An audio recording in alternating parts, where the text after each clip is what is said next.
xàmmee wuñu yile xar kanam ci suñu réew dëkku diine jàmm sutura ak teranga tolluwaayu jamono warul tax ba ñuy dégg ci lu ñaaw une jeunesse incomprise qui se bat non pour la liberté d'un homme mais plutôt pour la délivrance de tout un peuple.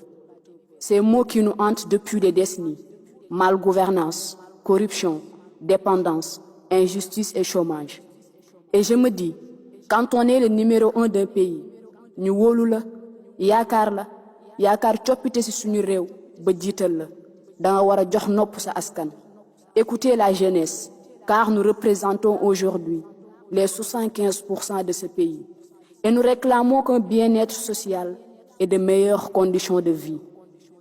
Jeunes diplômés di chômer doon yaakaari ndey ak baay ba mu jaral ko mu jël gaal wutali bitim réew.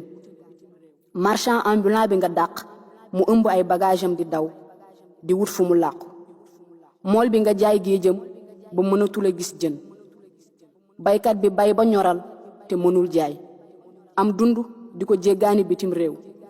bu nawet jotee école yi doon dëkkuwaay kaw lal yi doon waañ ndax taataa bu nu mënul weñ ba tax nit ñuy xuus ci ndox yi pour doxi seeni soxla.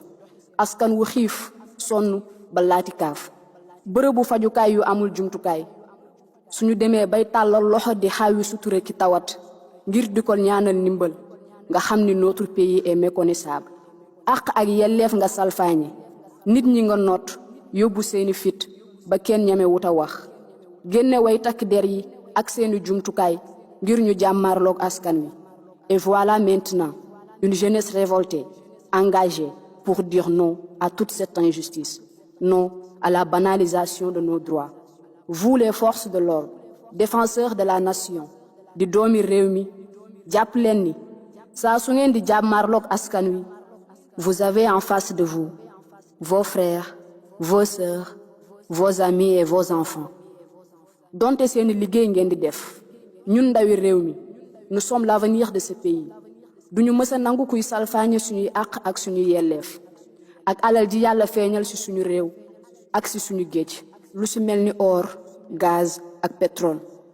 Conscient que nous sommes encore beaucoup plus riches qu'on ne le croit, car nous avons des hommes de valeur, des hommes de principe qui ont toujours combattu pour notre cause, à l'exemple de Cheikh Ahmadou Bamba, El Hadji Malick Sy, Mame Baye